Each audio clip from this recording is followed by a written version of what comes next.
If it was up to me in my sport, as soon as I got that first Olympic medal, it would have been done, over, move forward. But the Lord's multiplied my medals literally.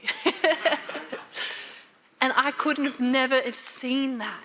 But God had in his wonderful plan. So many times in order to move forward, we don't have to stay in the past, but just reflect. Here it's saying, reflect the former days when you first heard about Jesus, how it transformed your life, how it built your heart. It became brand new. Things that were once black and white had color on them. Purposes for your life got transformed, and the things that you were seeking, you found.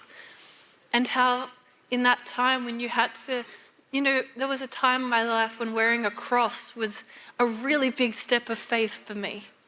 There was a time when I was at school and I decided to go to a youth group, and that was a really big step for me. And I remember that, and I look back. I'm so thankful I didn't stay there, but I can rejoice in the time that I had, but also realize that where I am is not the finish line. There is still so much more to get. There's so much more. But you remember those first days when you just grasped it, when the Bible became brand new, you started reading it and it started impacting you. And you're like, I need to get through this whole book. There's so much. How good. And then you read the Bible a couple of times, and then we can get stuck in, well, I already know everything. No, we don't. There's so much more. And there's promises that God has for us. There's dreams that God has for us. That there is so much, there's an abiding and better possession that we can joyfully go forward and not be comfortable.